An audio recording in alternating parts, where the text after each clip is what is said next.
Will the Oklahoma Sooners realistically be better in 2023? And what should y'all's expectations look like? Because now that we are in the offseason and heading into spring, it's time to start having this conversation. What should the Sooners look like going into 2023? But before we dive into it, please go ahead and jump down in the comments below. Let me know what you all think. Where do you guys think the Sooners should realistically land in 2023 in terms of an overall record? So, listen, the Oklahoma Sooners, they went 6-7 in 2023 with a loss to Florida State in the Cheez It Bowl. And when you watch that game to a Florida State team that you could say was one of the better teams in college football, don't hear me say the best. I said better teams in college football. And Oklahoma go out there and lose that game by 3, really heavily running that ball, then yeah, I think you're optimistic about what the Sooners could be in 2023, especially with what they have coming back on the offense. But if you're an OU fan and you watched Nebraska from 2021, then last season definitely probably gave you some PTSD because you watched that season Nebraska lose 9 games, and 8 out of those 9 games they lost by 1 score. Well, last year, 5 out of Oklahoma's 7 losses were one score games, with 1 loss being to Texas, 49-0. Where, well, you didn't have your starting quarterback, but it's not an easy loss to deal with because Texas fans are going to continue to remind us until the end of time that, well, you suck and you lost that game 49-0, which we did. And ultimately, you can't change the outcome of that game. We can play the what if. We can say, well, if Dylan Gabriel was in that game, might have not been 49-0. We still probably would have lost, but you can't play the what if game. And so I look at last season, and I look at the K-State game. You lose it by 7. You win the Kansas game by 3 points. Just want everybody to realize that. So you played another 1-score game and barely won it. No, you beat Kansas by 10 points. Duh. But Baylor, you lose by 3. West Virginia, you lose by 3. And Texas Tech, you lose by 3. So your last 3 losses of the season, you lost by a total of 9 combined points. I mean, you don't expect the Oklahoma Sooners to realistically come out in 2023 and look the exact same way, do we? And so looking at the schedule here, I think it's important for us to really dive into this. Because I look at the schedule for the Sooners and I say they shouldn't probably lose more than 3 games on this list realistically. But I look at it and go, there is 1 toss-up, that's Texas. And then you have questions about what TCU is going to look like. Realistically, outside of BYU, which I think is the toughest road test for Oklahoma, TCU's got the question mark because they're losing Max Duggan. They lost their running back. You lost Quinton Johnston. There's questions. And TCU, by the way, has a terrible schedule leading up to this game, like where they got to play like Texas, BYU, Kansas State. I mean, Texas Tech, they got a rough schedule before they have to play Oklahoma. So let's kind of walk through here. The first 3 games you expect Oklahoma to win, even with Tulsa being on the road. That, as a road game, is almost a home game for Oklahoma. There's a lot of Sooner fans in the Tulsa area. You would expect to see Sooner Nation really show out for that game and ideally make it a home game for the Sooners. So you should start the season 3-0 just like you did last season. And again, I don't think we're really going to know what this team is going to look like until you hit conference play. Kind of like this year, right? You know, we go out there, you beat Nebraska, everybody's all hyped, but then we go out there and drop a dud to Kansas State. I think it's going to happen here, right? I don't think you're realistically not going to know what this team is until Texas, because Cincinnati and Iowa State should be 2 very winnable, easy games for Oklahoma. At that point, you should be 5-0 going to go play Texas. And that kind of scares me a little bit because at this point, Oklahoma will not have had a real test here. I mean, they're not going to have had a real test. So you go in to play Texas. Let's just say you lose that game for the sake of argument, just because it's a toss-up game. You never know what's going to happen. I would rather err on the side of caution and say we lose it. Leave us some room for error here. You got UCF at home. That's going to be, I think, a tougher game. Gus Malzahn, he knows how to get his players ready. He's played in the SEC. He's played against Oklahoma, right? He knows, well, he's coached against Oklahoma. He knows how to get a team ready to play a Power 5 or a Power 5 conference schedule. And being in the state of Florida and UCF having the second biggest student body in all of America, yeah, I'd expect UCF to be able to take full advantage of moving to the Power 5. Now, again, this should be a winnable game for Oklahoma. Oklahoma should not go in there and lose to UCF. It's at home. This will likely be a night game because it's going to be centered around Dylan Gabriel playing his former team. UCF coming back to the conference. Fox is going to want this out there. This should be a winnable game for Oklahoma. So at this point, you should be 6-1 going to Lawrence, Kansas, where again, you should be able to out-talent Kansas. You should not lose to Kansas. Kansas is getting better, and I think Kansas and Lance Leipold are doing great things, but Oklahoma has no business losing that game. So you should be 7-1 going to Stillwater. Now, I expect this Oklahoma State team this year to be absolute garbage. Absolute garbage.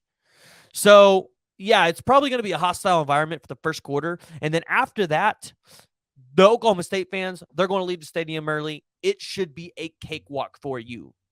You should be able to completely stomp a mud hole in Oklahoma State on your way out of the conference at their house, which honestly I think is better than ending this rivalry for now at home with the win. I think it's better to just stomp a mud hole while you're at their home. So at this point, you should be 8-1. 8-1. Playing West Virginia at home. It's another cakewalk game. I mean, are you noticing the trend here? Easy schedule, easy games. So you beat Kansas or you beat West Virginia. You're now 9-1. And now you have to play at BYU and TCU.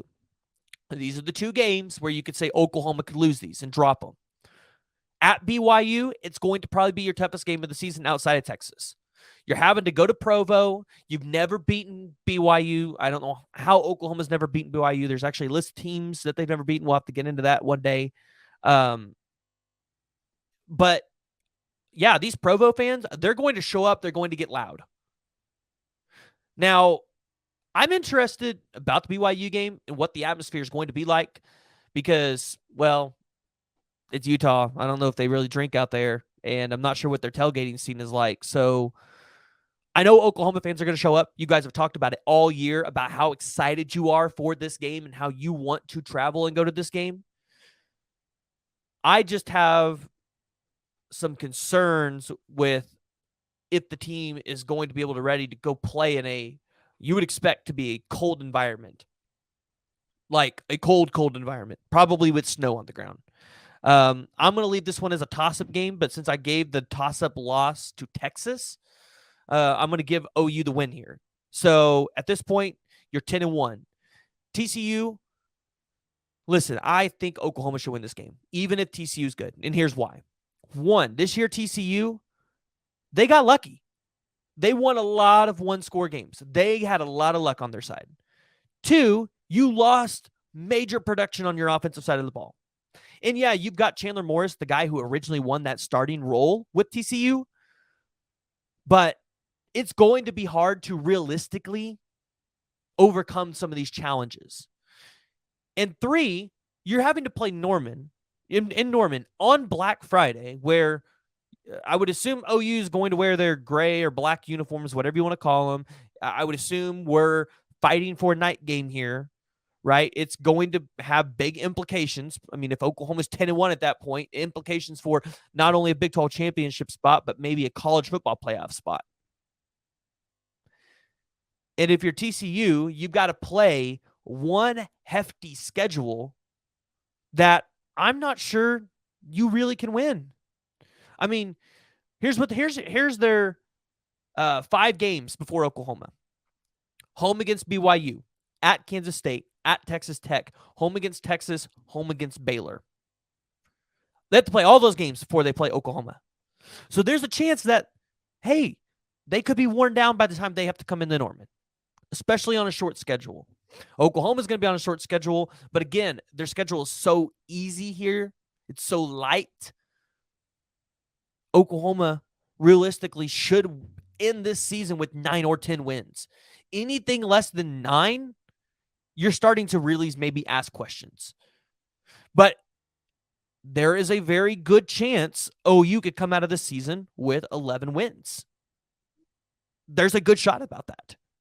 And I'm not trying to pump this up and give everybody unrealistic hopes, kind of like what happened last season. But I do want to point out that I think we all had our hopes too high last year. So that's my take here. You know, you have a returning quarterback in Dillon Gabriel, who personally, in my opinion, let's just talk about it for a second. Dillon Gabriel will have a better season in 2023. In 2022, he threw for 3,168 yards, sat out for a game and a half.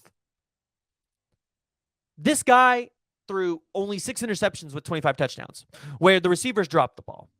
So the wide receiver room I expect to be better this year. And I expect Dillon Gabriel to go out there and throw for 3,500 yards. I don't see why Dillon Gabriel can't. Somebody tell me why Dillon Gabriel can't.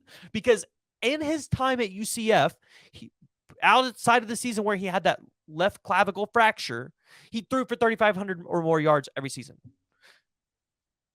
One season threw for 32 touchdowns. One season threw for 29. One season only had 4 interceptions. One season had 7. There's a really good chance that Dillon Gabriel could be in a Heisman race next year.